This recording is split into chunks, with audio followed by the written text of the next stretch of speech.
Boa noite a todos, sejam todos bem-vindos. Vamos dar boa noite também a quem está em casa, nos assistindo pelo Face. E hoje nós estamos recebendo o nosso grande amigo Vinícius Castro de Araraquara, que fará a palestra para a gente, tá?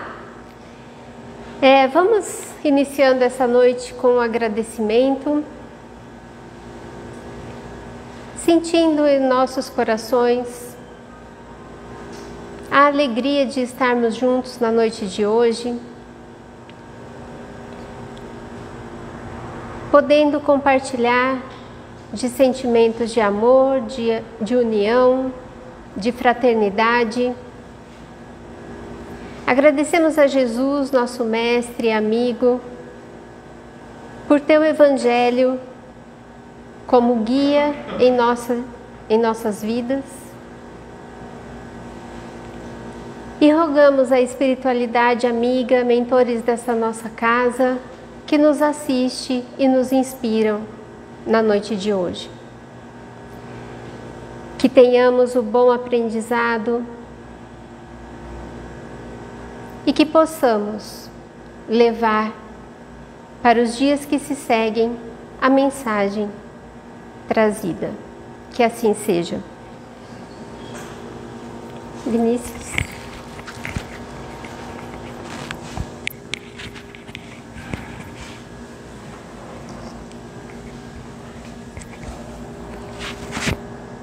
Vamos participar no bolso.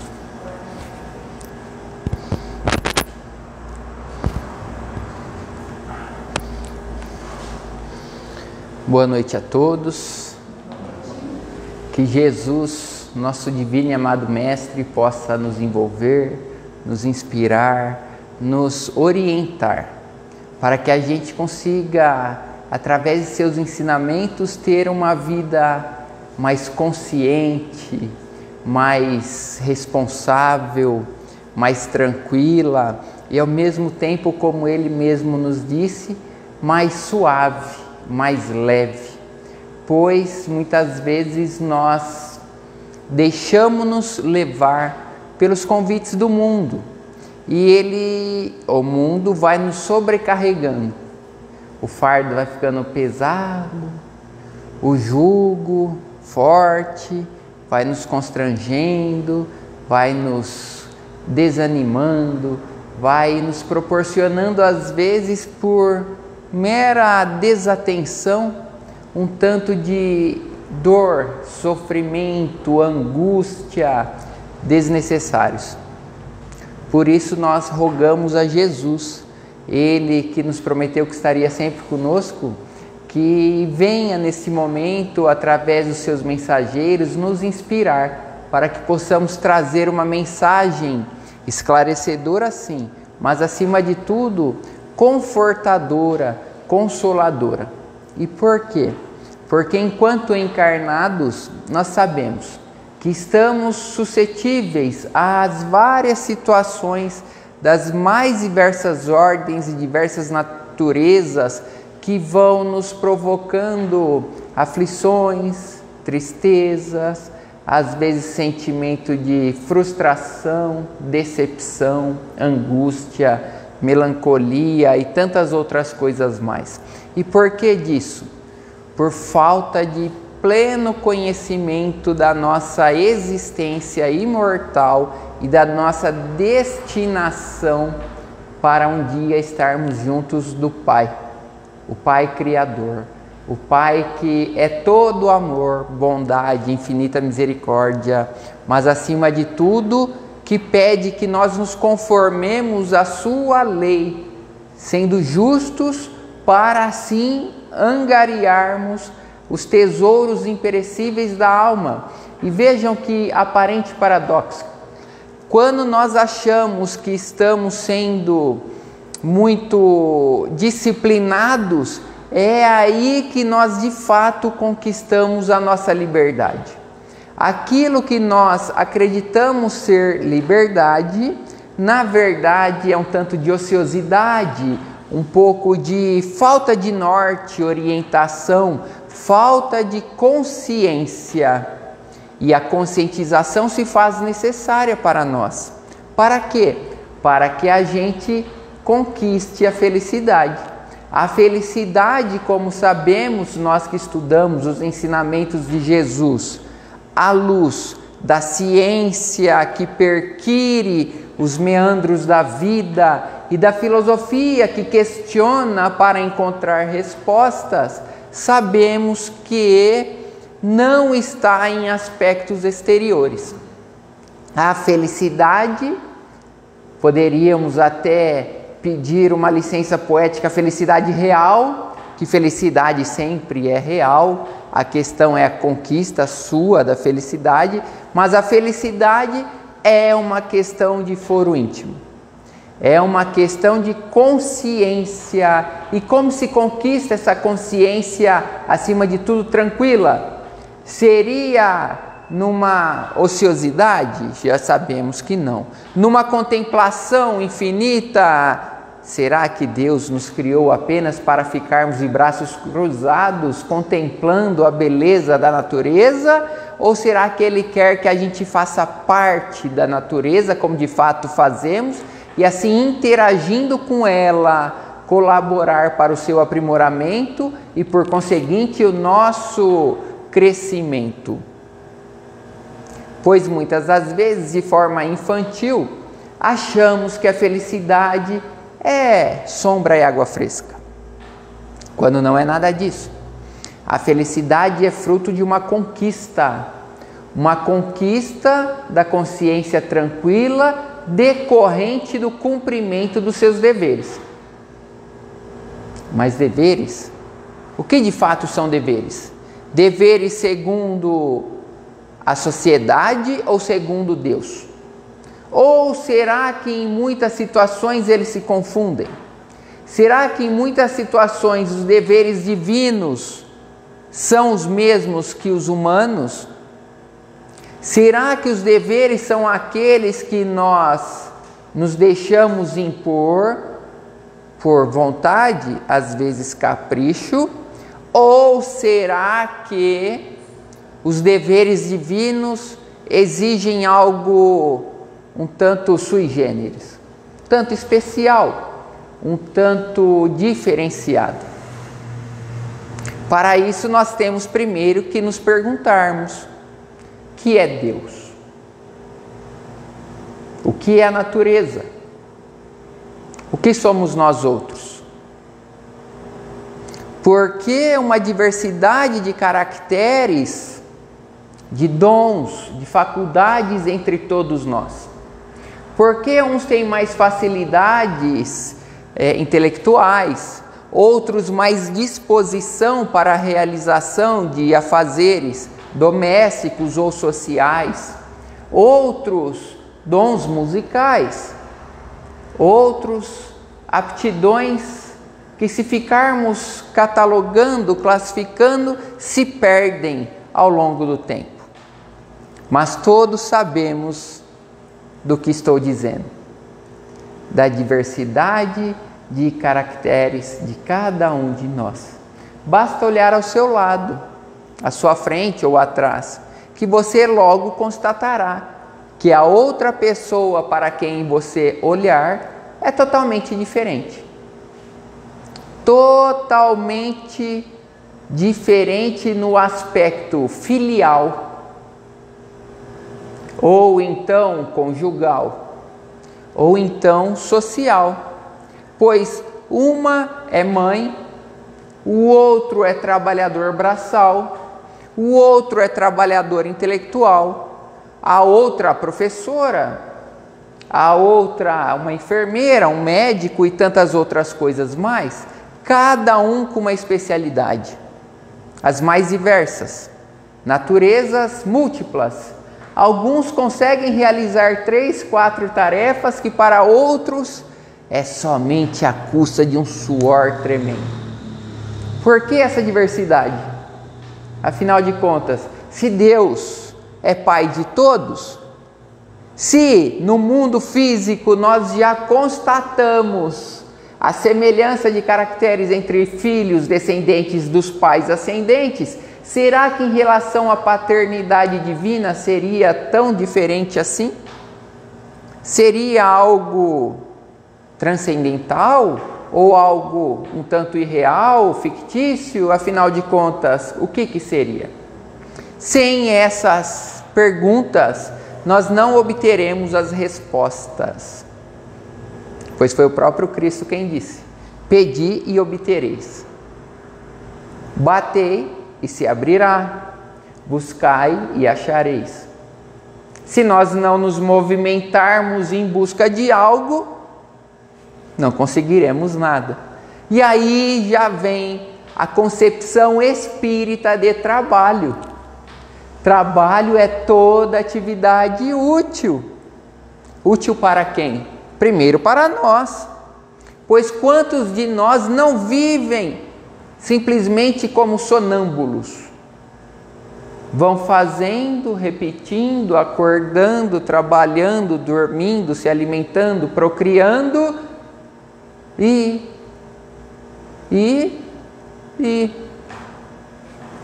passou a vida. Passou. Desencarnou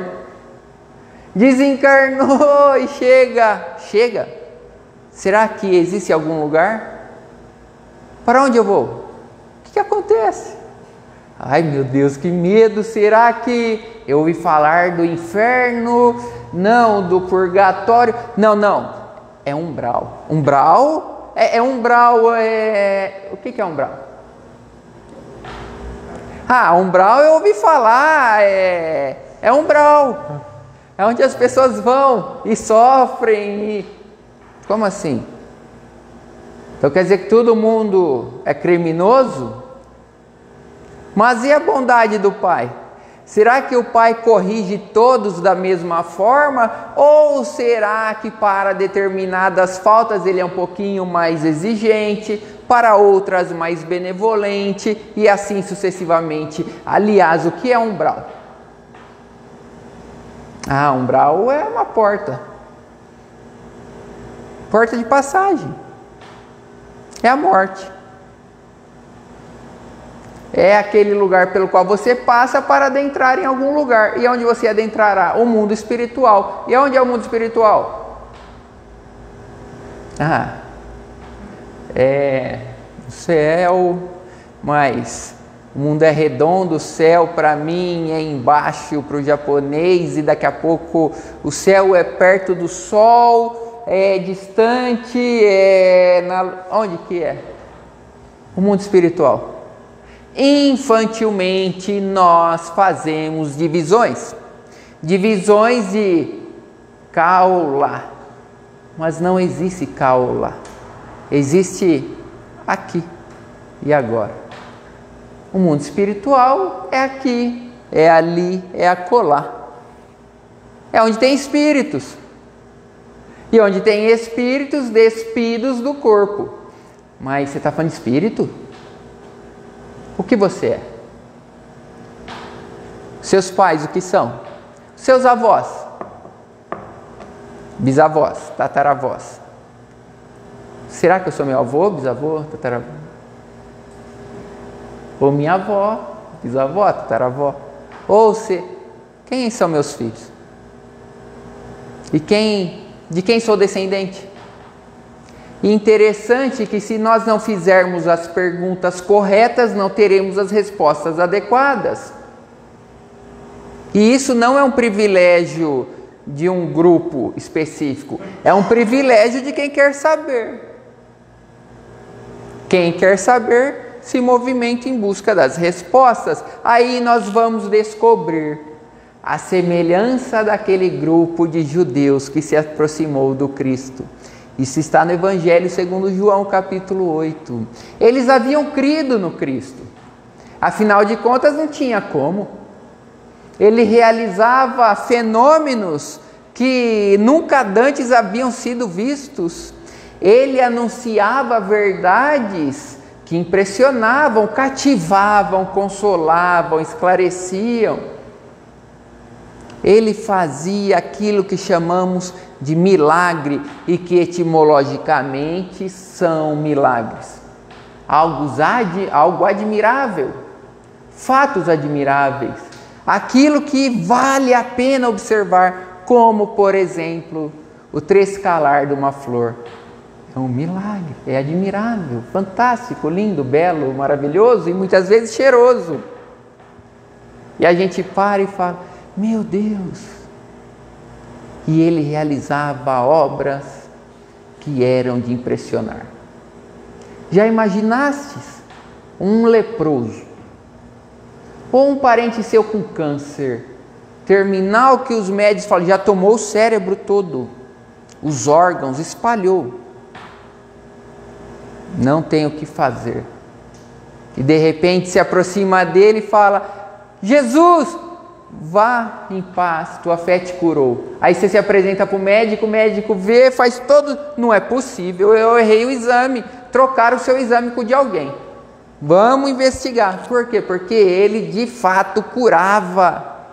Ele era capaz, como de fato ainda o é, de curar o nosso organismo físico. Prestem atenção. Eu disse o organismo físico. Para isso bastava que a gente entrasse na atmosfera vibratória dele e nos curássemos.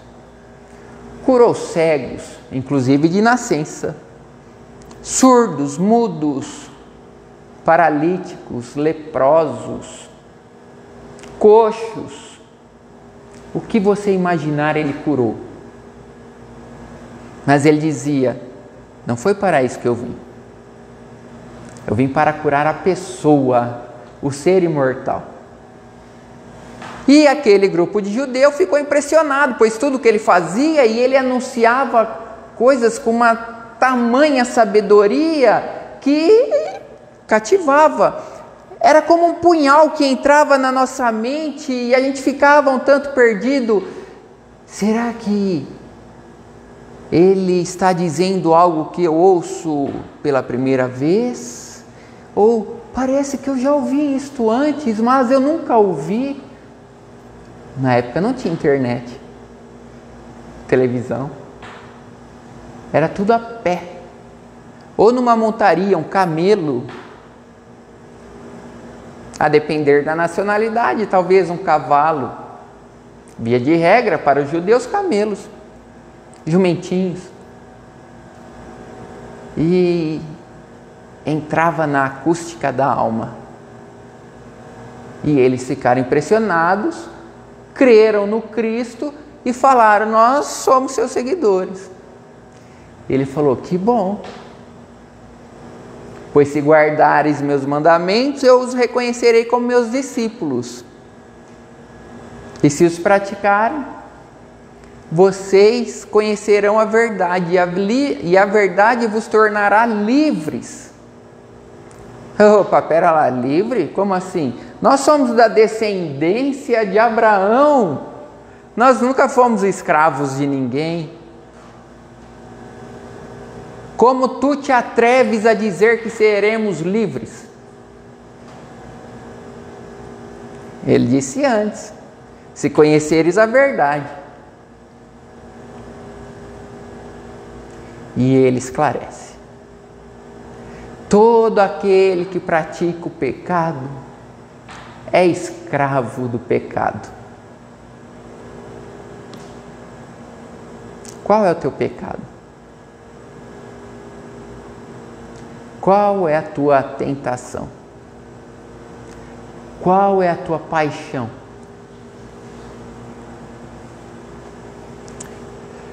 Porque espíritos criados desprovidos de experiências, de conhecimento, nós vamos, através das sucessivas encarnações, nos elaborando.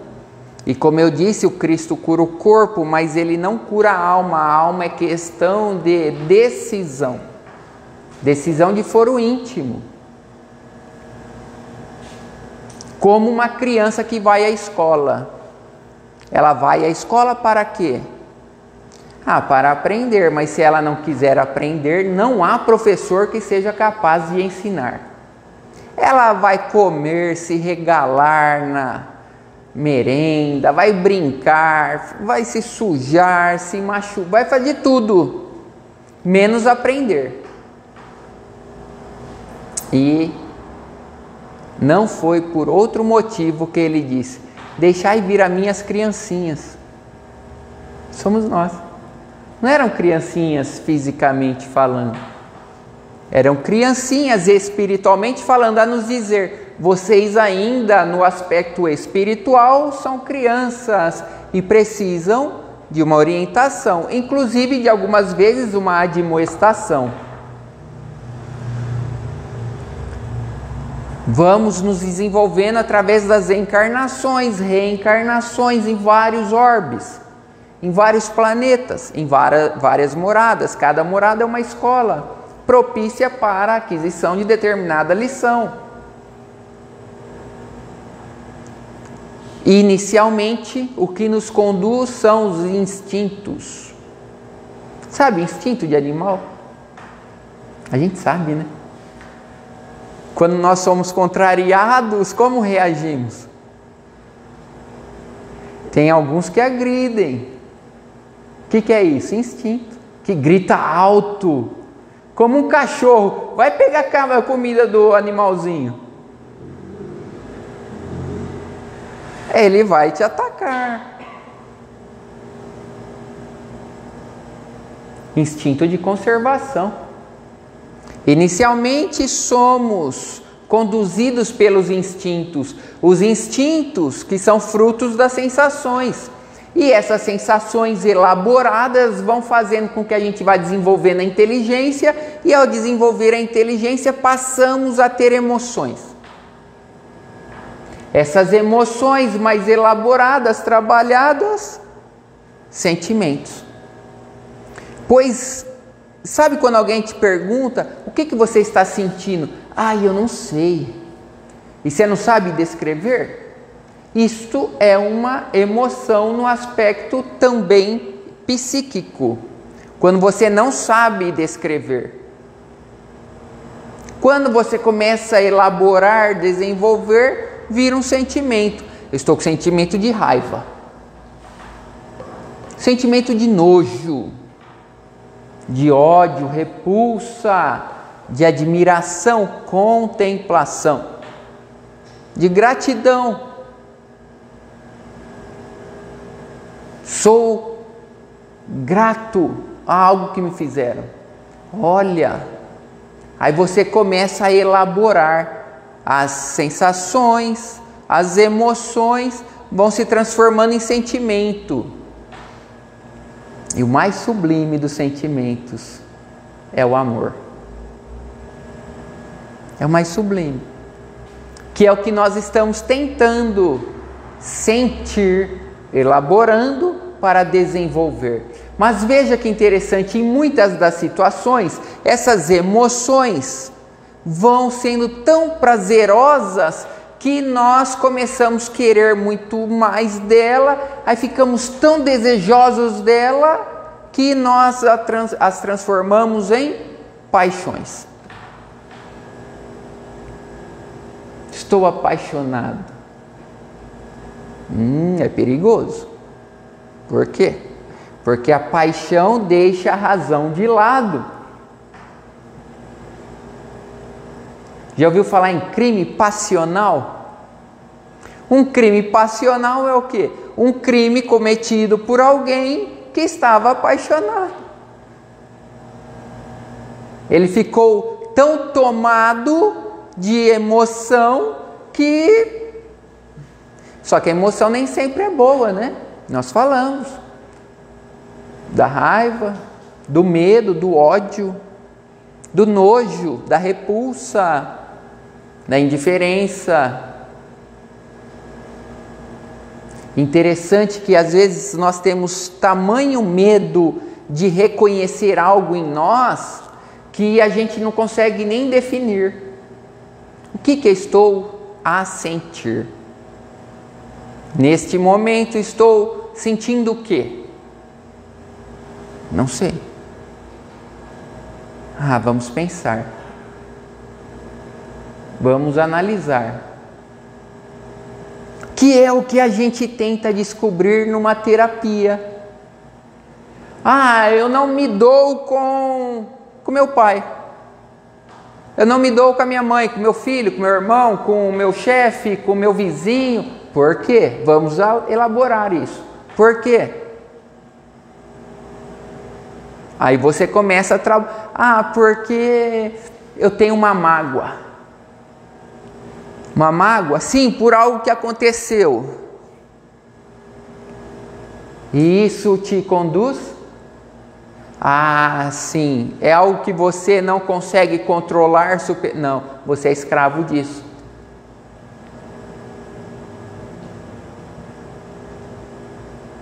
Escravo do desejo. Muitas vezes deixamos a paixão se tornar na tirana que vai conduzir a nossa vida. Aí a gente fala assim, mas acaba a desencarnação e... mas eu quero... Agora você não quer mais não. Agora não. Aí, a depender da situação, o espírito tem livre-arbítrio também. Já ouviu falar em casa mal assombrada? Já ouviu falar em obsessão? Já ouviu falar em... são espíritos. Quem são eles? Aqueles que outrora estavam encarnados e que estão despidos do corpo físico pela morte biológica e agora continuam apaixonados. Imagine se você se enamora de uma pessoa que tem alguém que é apaixonado por ela e é espírito. Ele vai se tornar seu obsessor. Se ele não se libertar dessa escravidão do sentimento, se torna seu obsessor. E quiçá dela. Mas Deus é tão bom e misericordioso que às vezes Ele torna o obsessor seu filho. Olha que maravilha. Aí aquele sentimento de posse que o espírito tinha pelaquela que hoje é sua companheira, vai transmutar, sublimar esse sentimento sexual apenas em algo sublime e vai passar a amar a mãe. No começo ele vai ter um pouquinho de aversão ao pai. O pai chega, você vê que o filho não recebe muito bem. Aí o pai vai, né? Ai, que bonitinho. Se eu derrubar, cai, né? Tomba, o pescocinho torto. Olha, aí você vê a fragilidade. Olha a sabedoria de Deus. A fragilidade do corpo que o espírito está vestindo te cativa. Aí você, que bonitinho, meu filho. E você vê, né? Eu vi meu irmão quando nasceu o filhinho dele, todo machão, másculo, né? Vocês conheceram, ele já veio aqui. De repente, chorando que nem criança. Meu filho, Foi que bonito. Ele até esqueceu que é um espírito reencarnado, né? Olha, tão frágilzinho, tão inocente. Ô, tolice. Quem será que é? Aí que a gente percebe como Deus é sábio, né? Ô serzinho porreta esse. Ele fez a gente esquecer até quem é aquele lá, se é teu inimigo ou não. Aí você vai trabalhar, se dedica, tá com aquilo que você adora comer na sua mão, a criança chora. Ai, tô. Não é assim? Apesar que tem muitos que são egoístas, né? Aí eles falam assim, você quer? Vai trabalhar, né? Come.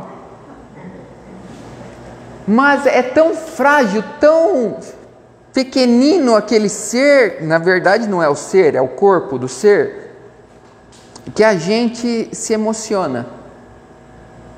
A gente se torna até um tanto tonto, né? Certa feita eu me lembro, não lembro se era filme, se era desenho, que o seu diretor fazia com que a criança tivesse pensamentos que nós sabemos, nós espíritas, que estudamos a doutrina, que aquilo não acontece. Mas era interessante, era engraçado, que a gente fala, é verdade, né? Se o ser que ali está não estivesse num torpor mental, ele também saberia quem você é, mas ele também não sabe. Ele sabe que ele tem um sentimento de atração, admiração ou repulsa, mas não sabe por quê. Aí o filme, né? Eu acho que era filme, falava assim, a pessoa, aí a criança pensava assim, mas o que esse tonto está fazendo essas caretas, né? É claro que a criança não está pensando isso, né? Mas para mostrar como a gente se torna bobinho, né? A gente fica fazendo caretinha para a criança, e mostrando a língua. E meus familiares falam para minha sobrinha agora, que está com 9 meses, né? Faz fusquinha. Eu falo, estou ensinando a menininha a fazer careta, né? Mas qual que é a utilidade disso? Mas é engraçado, né? E faz fusquinha, né? E fica. Mas é um ser. É um ser imortal, que a semelhança dos adultos, que vão passar pela encarnação com uma objetividade, com uma finalidade, se não tiverem consciência vigilante e não estiverem acordados para a vida, incorrerão num sonambulismo desperto, mortos-vivos. Vivem por viver, a semelhança dos animais. Está vendo de onde vem a nossa origem? Nós passamos pela fieira dos irracionais. Acredito que sejamos racionais, né? Pelo menos deveríamos ser. Deveríamos pensar, refletir. Para quê? Para domar estas tiranias da paixão, do desejo. É interessante que, se nós não observarmos com cautela, nós incorreremos em vários equívocos. Por exemplo, às vezes a gente fica a perguntar, né? O que o espírita, pelo menos nós que estamos há alguns anos aí, né? Eu tenho só 18, né, Reinaldo? Nós que estamos há alguns anos aí, 2 décadas e meia, né? Estudando seriamente o Espiritismo, nós ouvimos constantemente as pessoas falando assim, ó. A gente tem livre-arbítrio, aí quando acontece alguma coisa, tinha que acontecer. Mas e onde entra a sua responsabilidade?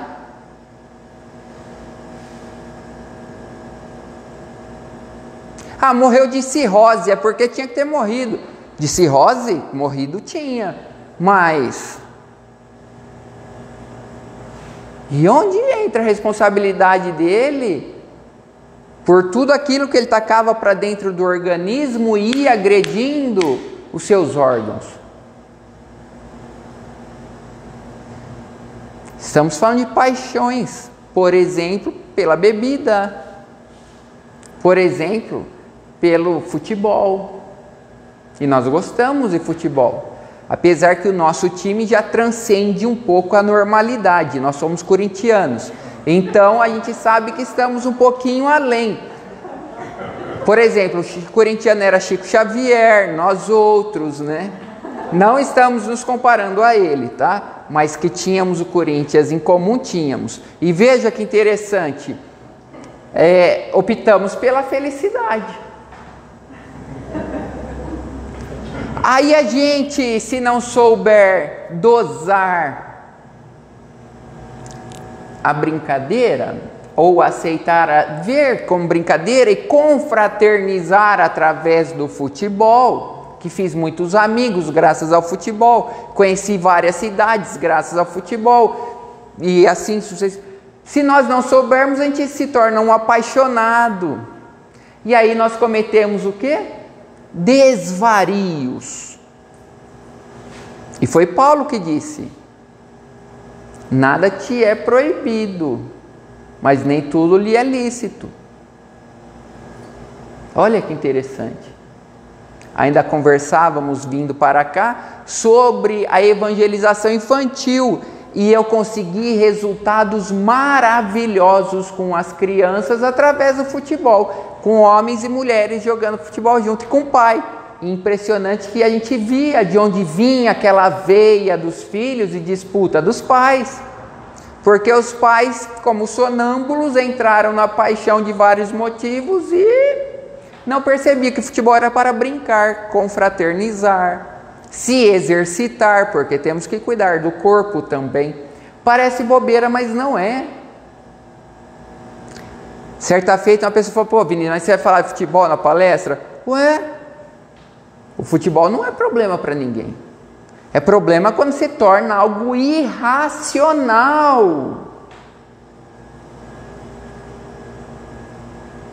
Quando se torna algo que fanatiza a pessoa, aí sim. Ah, vamos falar de espiritismo, vamos. Quantos fanáticos do espiritismo eu não conheço? Qual que é a diferença? Lembra daquele grupo de judeus que falou para o Cristo: a gente não é escravo não? Sabe como acabou aquele episódio? Eles com pedras em mãos para atacar no Cristo. Vamos falar de futebol ou de fanatismo religioso?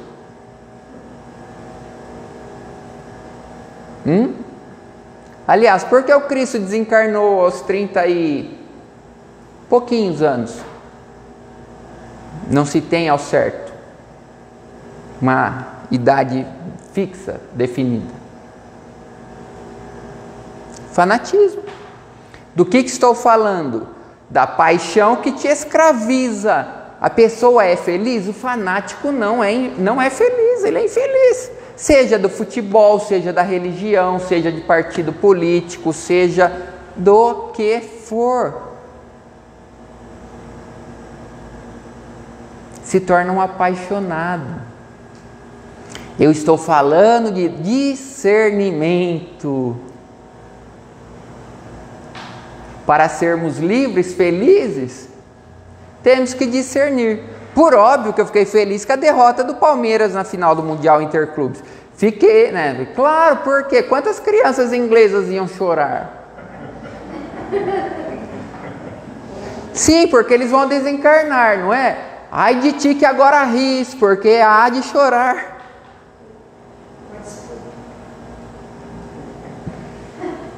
Brincadeira à parte, eu fiquei triste quando saiu o gol do Chelsea. Eu falei assim: olha, porque eu tenho amigos, eu associei a amigos. Mas depois a gente fica pensando, eu admiro um bom jogo de futebol. Quem vai ganhar? Quem jogar melhor. Afetou minha vida? Não. É claro que eu brinquei com os amigos. Mas eu vou ser infeliz ou feliz por causa disso? A minha felicidade é a infelicidade do outro?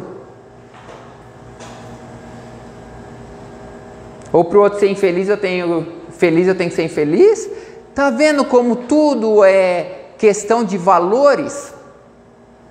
Eu estou pegando esses exemplos para nós falarmos de valores. Qual é o valor que você dá a determinadas coisas? Fénelon, espírito, um espírito superior. Isso está no Evangelho segundo o Espiritismo, capítulo 11. Ele vai dizer assim, ó: há pessoas que a semelhança de misantropos, sabe o que é isso? Pessoas que amam tudo menos o ser humano. Vocês não conhecem ninguém assim? Eu conheço um monte. Pessoa que ama a planta e odeia o ser humano. Que ama a planta tem que amar mesmo, né? Eu adoro planta. Ama animais, mas odeia o ser humano. Ama objetos, mas odeiam o ser humano. São o que é isso? Misantropos, pessoas que... É triste. Aí às vezes a gente mesmo já viu pessoas, amigos nossos, espíritas, divulgando assim: o verdadeiro amigo do homem, o cachorro. Mas meu Deus, tem alguma coisa errada. É desconhecimento da doutrina espírita. Porque cachorro não tem sentimento, Jesus amado. Ele tem emoções. Ele tem gratidão. É quem dá comida para ele, ele fica ali. E tem pessoa que se sente ofendida com isso, sabia? O meu cachorro tem. E seu pai tem?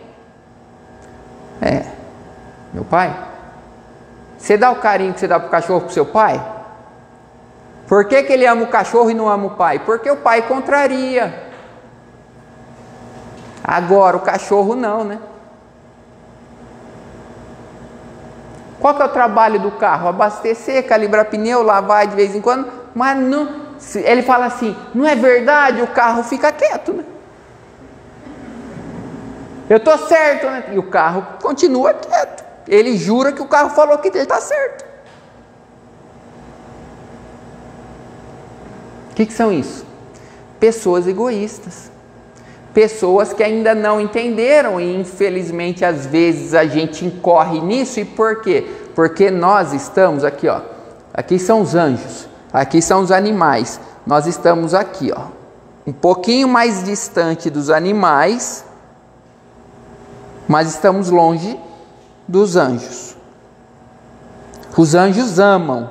Eles amam a gente, amam os animais, amam as plantas, amam tudo. Os anjos, anjo é anjo, né? Mas ele nunca vai deixar de ouvir uma pessoa para ficar com a planta.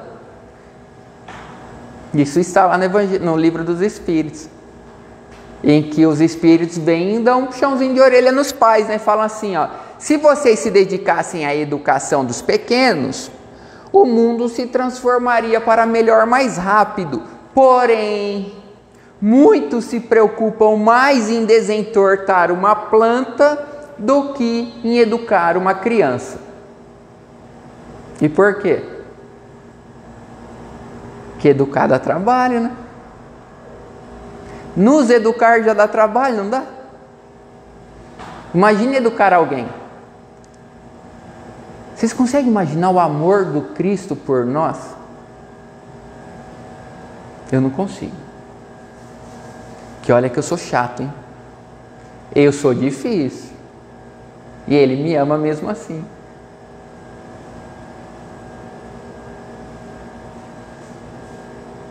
E Ele nos ama.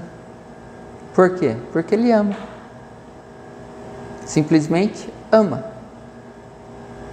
E você acha que o Cristo ama muito? Claro que Ele ama muito. E Deus? E Deus? Você já parou para pensar que você é amado? Incondicionalmente. Que tem alguém que te ama tanto, tanto, tanto que é indescritível, imensurável, é algo que as nossas palavras não definem.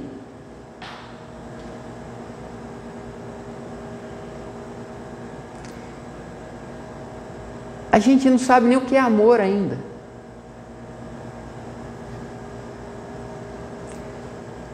Uma pálida noção é alguém que veio, aceitou ser rejeitado depois de ter feito tudo pelas pessoas. Alguém que orientou, esclareceu, curou, se doou integralmente e recebeu como paga a ingratidão, cusparadas, chibatadas, várias vergastadas. Sua carne se cortou. Depois teve que caminhar carregando a cruz. E ajudar a se crucificar. Literalmente.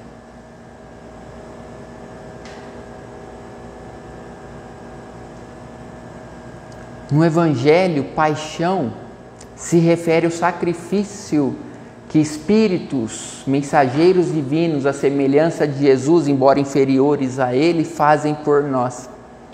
Isso é uma pálida noção do amor de Deus.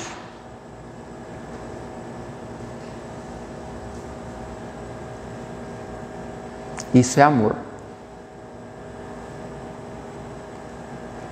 E liberta, liberta. Mas Vinícius foi crucificado, sim, mas tem vida após.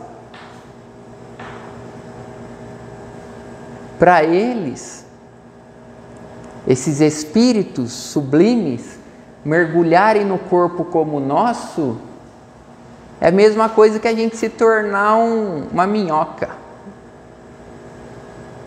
É a mesma coisa que a gente se tornar um tatu, um cachorro.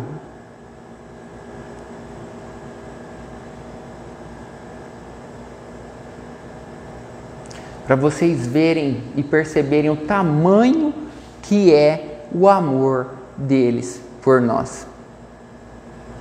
E detalhe, no amanhã, que não é depois da rotação do Sol ao redor da Terra, no amanhã, nós também seremos assim. Lembra a diferença do pai que ainda titubeia para dar o doce para o filho? Um dia ele vai dar o doce para o filho. Mas não somente o doce. Ele vai doar a sua vida pelo filho. Jamais vai abandonar o filho. Para no mais avançar, ele fazer isso não pelo seu sanguineamente falando, pelo seu socialmente falando. Aí dali a pouco ele vai fazer por outro grupo maior ainda. E cada hora maior e maior, até um dia ele assumir a direção de um planeta à semelhança de Jesus, o Cristo, de Deus para a Terra. Porque ele, Jesus, é na Terra, mas tem outros. Nos comove ver Francisco Cândido Xavier pedindo desculpas para falar de Jesus perante os cristos planetários, de sistemas, de planetas maiores.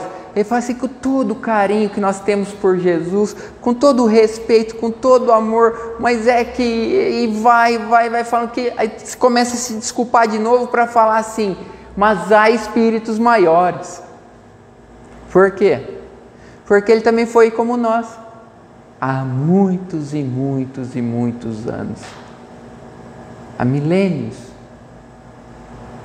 E ele também teve professores. Ele também teve instrutores. Eu fico imaginando um dia ele dando palestrinha assim, né? Como a gente. Apesar que ele dava palestras, né? Aliás, com autoridade. Porque o que ele falava, ele vivia. Por isso que ele falava assim, perdoa. Que pra gente a gente fala assim, perdoa meu amigo. Perdoa minha amiga. Aí se é comigo, eu falo assim, não, mas é que comigo é diferente, né? Comigo foi mais grave. Ele não, ele fala, perdoa. E aí ele perdoou. Pai, perdoa-os, eles não sabem o que fazem.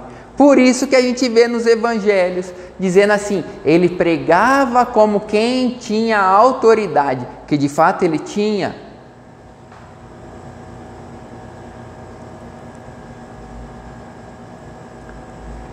Aí a gente começa a perceber que nós ainda estamos na Terra, porque nós ainda somos crianças infantis. Nós ainda nos apegamos a coisas passageiras, a relacionamentos egoístas. Nós achamos que o outro é meu. Ah, porque eu me dou pelo outro, o outro tem que se doar por mim. A gente ainda não aprendeu a ser altruísta, a praticar a caridade. A caridade, detalhe, nós falamos caridade é algo desinteressado. Se tem um mínimo de interesse, não é caridade.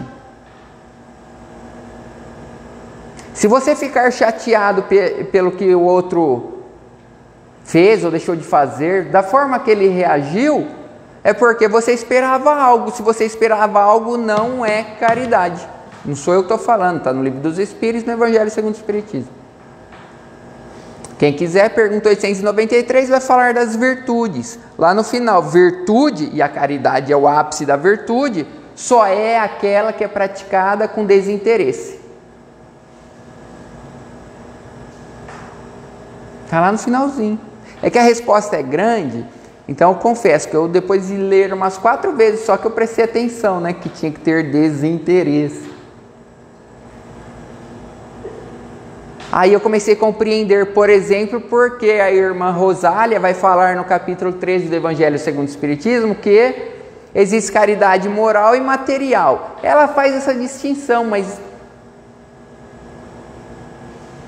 caridade é caridade. Ela faz para quê? Para fins pedagógicos, para que a gente entenda. O que ela está falando de caridade material é assim, ó, se você doar desinteressadamente, mas ela mesmo diz, muitas das vezes, junto com o que você dá, vai um certinho de interesse ou repulsa. Pô, você não podia ter tomado banho para vir aqui pegar sopa? Mais ou menos assim, né? Você está sujo, né? E assim sucessivamente. E vejam, nós já conseguimos fazer isso quando eu estou muito bem da vida, eu consigo um pouquinho. Fazer a noite inteira, não. Por quê? Porque somos imperfeitos. Então, quando nós falamos tudo isso, não é para que a gente fique... não, é para que a gente fale assim, olha, tranquilo, tem muito pela frente. Vamos caminhar? Vamos caminhar. Vamos prosseguir? Vamos prosseguir. Vamos cumprir com os deveres? Vamos conseguir felicidade. Cumpriu com os deveres? Feliz. E para quê? Mais do que isso. Sabe para quê também?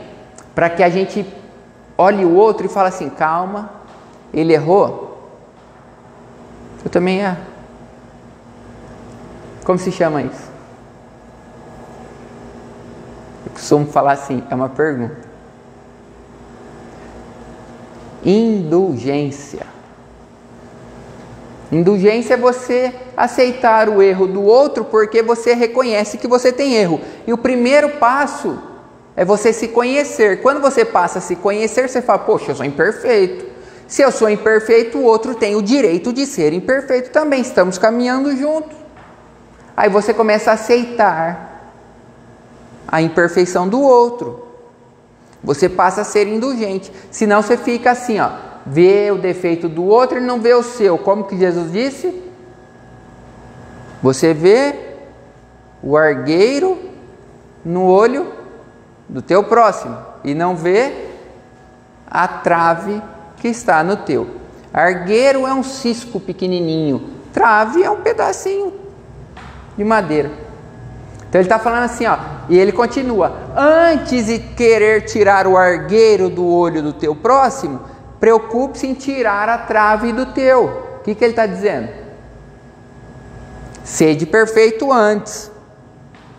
Depois que você não tiver nenhum defeito, você ajuda o outro a se despir, se alijar dos seus defeitos. Olha que fantástico. Eu confesso, eu acho maravilhoso como esse Cristo era sabido, né?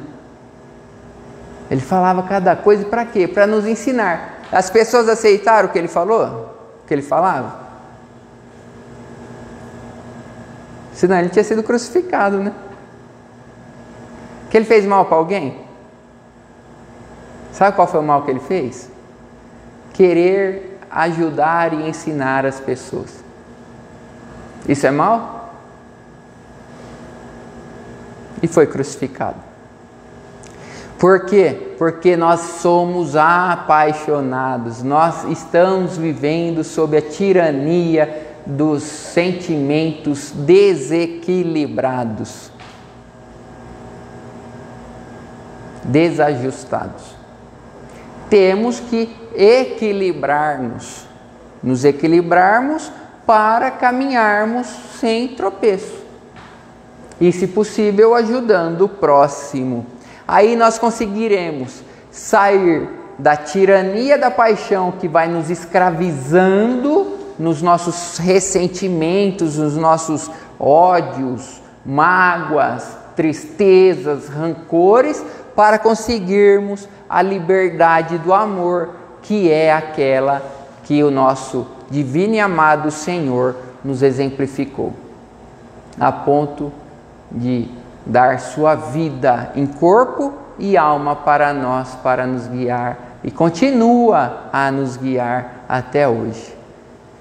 Ele não está de braços cruzados. Ele continua trabalhando.